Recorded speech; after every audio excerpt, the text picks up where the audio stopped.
చూడండి. నాకు నా సర్వీస్ అయిపోయింది పింగ్ అవ్వదు. కానీ నేను డైరెక్ట్‌గా నేను యాక్సెస్ అయితే తీసుకోగలుగుతాను. ఎందుకంటే సర్వీస్ అయిపోయి బ్యాక్ ఎండ్ ఇక్కడ ఏదైతే ఇప్పుడు నేను ఎగ్జిట్ అయిపోతున్నానో ఎగ్జిట్ కంట్రోల్ సి రైట్. ఆ! ఈ సర్వీస్ అయిపోయింది గదా! ఈ సర్వీస్ అయిపోయి అనేది నేనేమన్నాను ప్రాక్సీ అన్నాను. సో, దీని వెనకాల ఏదైతే ఉందో ఆ సర్వర్ ఒక యాక్సెస్ నేను తీసుకోగలుగుతాను. సో, దాన్ని నేను చెక్ జేయాలంటే ఎట్లా kubectl get end points. So, end points అని మీరు టైప్ చేసిన వెంటనే ఇక్కడ చూడండి MySQL సర్వీస్ ఒక బ్యాక్ ఎండ్. ఎండ్ పాయింట్ ఏముంది? నా పాడ్ ఒక ఐపీ. MySQL ఒక పాడ్ ఒక ఐపీ. kubectl గెట్ పాడ్ హైఫన్ ఓ wide 172.17.226.94 so, same.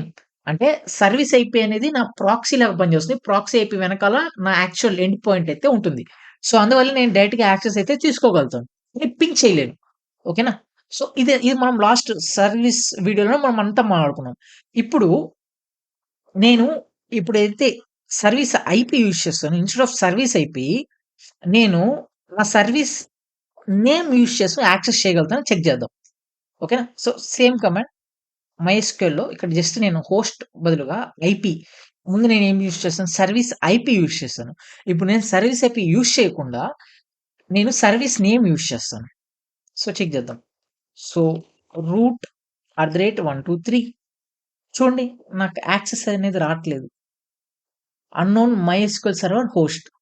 So, bro నువ్వేమో సర్వీస్ నేమ్ యూజ్ చేసుకొని మనం యాక్సెస్ చేయగలుగుతాం అన్నావు గదా బ్రో! కానీ ఇక్కడ మనం యాక్సెస్ చేయలేము గదా! అంటే ఈ మీరు ఎక్కడి నుంచి ట్రై చేస్తున్నారు? అది important.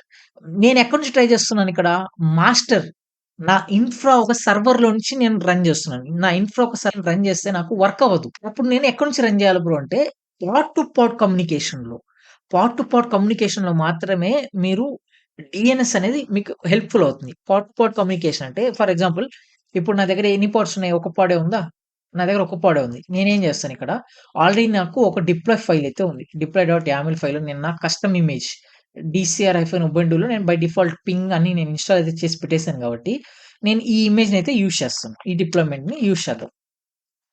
So, kubectl create -f డిప్లాయ్.yaml సో, డిప్లాయ్‌మెంట్ క్రియేట్ అయితే అయిపోయింది. ఒకసారి చెక్ చేద్దాం. kubectl get pod. So, container